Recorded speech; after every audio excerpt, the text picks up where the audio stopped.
Hola queridos alumnos, el día de hoy vamos a aprender el tema sobre ángulos y su clasificación.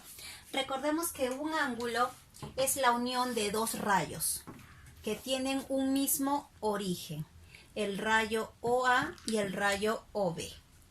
El ángulo viene a ser la abertura entre estos dos rayos. Este ángulo puede ser dividido y clasificado en varias partes. Empezamos por el ángulo agudo. El ángulo agudo es aquel que es mayor de 0 grados y menor que 90 grados. Por ejemplo, aquí vemos tres gráficas. Un ángulo que mide 26 grados, otro ángulo que mide 30 y otro que mide 45 grados. Ustedes pueden clasificar, dibujar varios ángulos agudos de diferentes medidas. Vamos a completar nuestra tablita.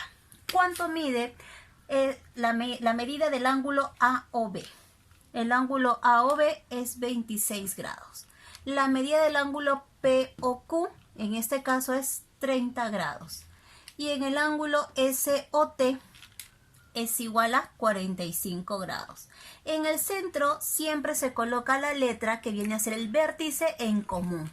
Para todos el vértice en común es la letra O, por eso es que O va en el centro. Ahora, ¿cómo expresamos a este ángulo agudo? El ángulo agudo es aquel que mide más de 0 grados, pero menor de 90 grados. No te vayas a olvidar esta característica porque lo vamos a utilizar para resolver diversos ejercicios. Pasamos a la otra clasificación, el ángulo recto.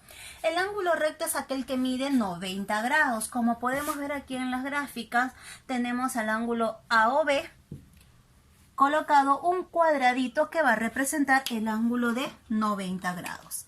El ángulo AOB es 90 y el ángulo EOF también mide 90. Aquí vamos a interpretar que el ángulo va a tener una medida igual a 90 grados. Pasamos a la otra clasificación, el ángulo obtuso, mayor que 90 grados y menor que 180 grados. Vamos a completar nuestra tabla de acuerdo a las gráficas mostradas. ¿Cuánto es la medida del ángulo PRQ? PRQ. En ese orden, ¿por qué R va en el centro? Porque es el vértice en común. Aquí sería este ángulo de 117 grados. Y luego tenemos la medida del ángulo AOB.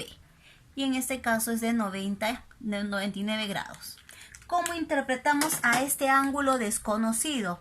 ¿Cuándo va a ser ¿cuándo va a ser un ángulo obtuso? Cuando este va a ser mayor de 90 grados, pero menor de 180, como lo colocamos textualmente al inicio.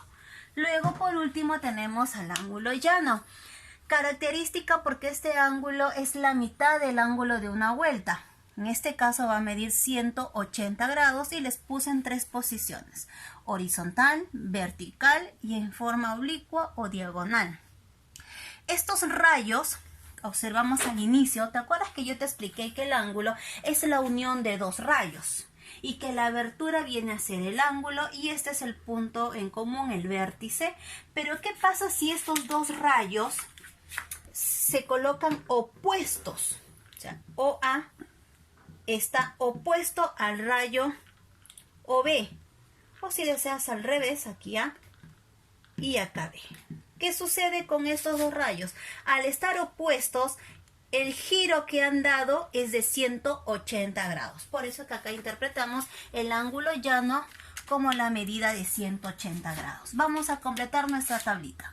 La medida del ángulo AOB, 180. La medida del ángulo POR también es de 180. Y la medida del ángulo EOF es igual a 180. ¿Cómo interpretamos a cualquier ángulo llano? Que este va a tener siempre igual a una medida de 180 grados. Muy bien, queridos alumnos, con eso el día de hoy he hecho un pequeño resumen sobre la clasificación de los ángulos. Nos vemos.